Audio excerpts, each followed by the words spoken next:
Aujourd'hui, je vous dévoile une facette de ma personnalité que vous ne connaissez sans doute pas.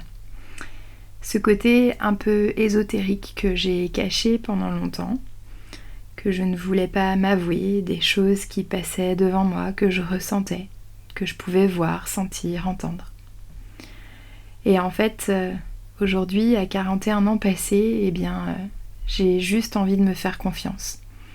J'ai juste envie de m'écouter, de suivre mes intuitions. Et puis de laisser venir ce qui vient à moi, tout simplement, sans me prendre la tête. En fait, dès mon enfance, j'ai su. J'ai su que j'étais pas comme les autres enfants. De par mon atypie, que vous connaissez évidemment, mais aussi parce que je dormais pas à la porte fermée, que je demandais à mes parents de garder la lumière allumée sur le palier qui donnait sur ma chambre. Ce qui faisait d'ailleurs hurler mon père, puisque il ne comprenait pas pourquoi il fallait payer l'électricité toute la nuit pour cette lumière qui devait rester allumée sur le palier.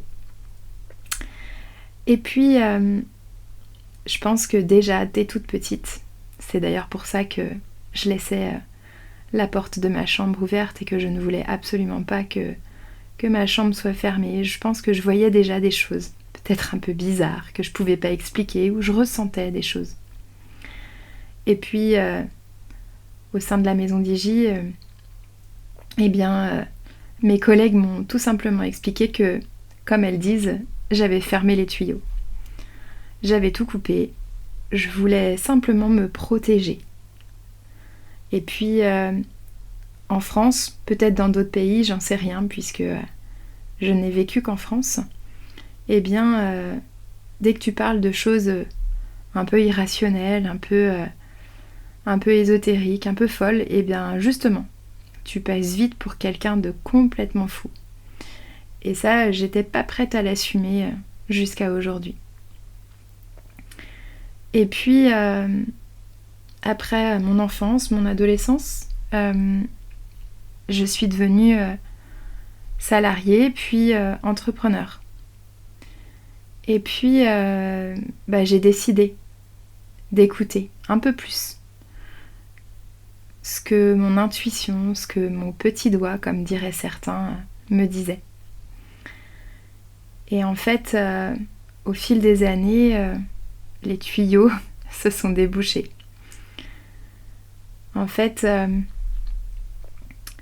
quand j'ai ouvert la maison d'Igi, j'ai décidé de faire mon thème astral avec une astrologue qui travaillait au sein de l'équipe et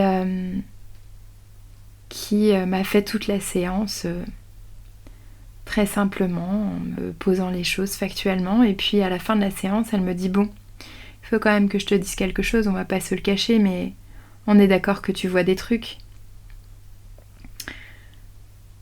Et j'en avais absolument jamais parlé à personne, à qui que ce soit. Et là, elle me dit « Mais Aurélie, tu pourras pas le cacher encore longtemps. De toute façon, ça va venir à toi sans que tu le demandes. T'es née comme ça. Il va falloir que tu l'assumes. Ça prendra le temps qu'il faudra. Mais de toute façon, il y a des choses qui sont en toi et que tu ne pourras pas changer. Tu pourras les faire évoluer, ça c'est sûr. Mais tout ce que tu as coupé va devoir ressortir un jour. » Et effectivement, j'ai commencé à lui dire que je voyais des formes blanches autour de certaines personnes, que j'avais l'impression qu'il y avait des choses, des entités, des personnes autour de moi qui essayaient de me dire des trucs. Mais je savais pas comment faire, je savais pas comment analyser, je savais pas comment interpréter. Et en fait, elle m'a dit « Mais n'interprète pas, n'analyse pas, on s'en fout. Laisse aller pour l'instant, laisse les choses venir à toi. » Alors voilà, depuis 3 ans, c'est ce que je fais. Maintenant, j'écoute mon intuition. J'écoute les personnes qui viennent me donner des conseils chaque semaine. Parfois, je sais qui c'est, parfois non. J'écoute les signaux que mon corps m'envoie. Maintenant, je sais ce que veut dire un oui et quand je dois dire non. Parce que mon corps me l'a appris. Et que je sais que quand il fait telle ou telle chose, ou que je ressens telle ou telle chose en moi, eh bien ça veut dire oui. ou ça veut dire non. J'apprends à m'écouter parce que ça m'aide au quotidien tout simplement. Ça m'aide dans mes coachings, ça m'aide dans la gestion de mon entreprise, de mes entreprises. Maintenant, lorsque quelqu'un vient à moi pour louer un bureau à la maison Digi quand il y a un départ, eh bien, peu importe que le bureau reste vide. Si la personne, je ne la sens pas et que je sens que mon intuition me dit « Niet, Aurel, n'y va pas », eh bien, je préfère que le bureau soit pas loué. Et peu importe, je trouverai toujours des solutions. Et puis, cette tache blanche autour des gens, ce voile blanc, finalement, j'ai vite compris que c'était l'aura des personnes parce que, à force de le travailler maintenant, ou je sais pas si on peut dire travailler, mais en tout cas, à force de me l'approprier en tout cas, eh bien je vois les couleurs qui s'affichent autour des gens.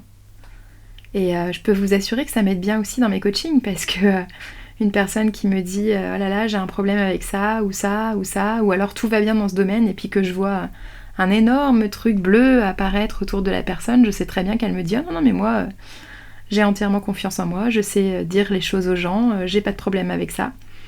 Et puis quand je vois l'aura bleue qui arrive autour de ces personnes, je sais que non, en fait, elles ont un problème autour de la communication, ou peut-être qu'elles le font, mais qu'elles ne font pas correctement, et qu'il y a des choses à travailler quand même. Et du coup, ça m'aide beaucoup. Et puis, tout simplement, je suis mon intuition au quotidien. Je sais maintenant quand les gens me disent pas la vérité, quand il y a quelque chose qui va pas. Je sais aussi quand ça va très bien. Et j'écoute. Je m'écoute. J'écoute les gens. J'observe. Je regarde beaucoup. Ça, je l'ai toujours fait. Et ça a été finalement ma force. De la petite fille qu'on disait timide, qu'on disait réservée, qu'on a pu dire piquante parce que je ne parlais pas dans les soirées, que je n'allais pas vers les gens. J'ai toujours eu besoin de regarder, d'observer. Finalement, je peux vous assurer que l'observation, maintenant, j'en ai fait une force. Que cette observation, que mes yeux sont ma plus grande force, que mes oreilles sont ma plus grande force, que mon corps est ma plus grande force. Et que c'est ça qui me permet de grandir ma puissance chaque jour, d'affirmer qui je suis et de m'aider au quotidien dans mon entreprise. Alors que vous fassiez du coaching ou non, que vous vendiez des produits, que vous essayiez de développer votre entreprise, que vous y soyez arrivé à 10% ou à 80%, eh bien voilà le conseil que je pourrais vous donner aujourd'hui. Écoutez-vous, écoutez votre intuition, écoutez qui vous êtes, ne vous cachez pas. Peut-être que des gens vont dire que je suis folle, ok, peut-être. Et alors ? Eh bien, si être folle, c'est écouter son intuition, se faire confiance et retrouver justement par tout ça l'estime de moi, ma confiance en moi, ouais, j'assume, je suis carrément folle. Et du coup, vous, c'est quoi votre folie ? Vous m'en dites un peu plus ? Allez, on se retrouve, si vous avez envie de me poser des questions, sur mon site internet, sur mon Insta, Aurélie-mon corps et moi. Allez, ciao les filles, à bientôt.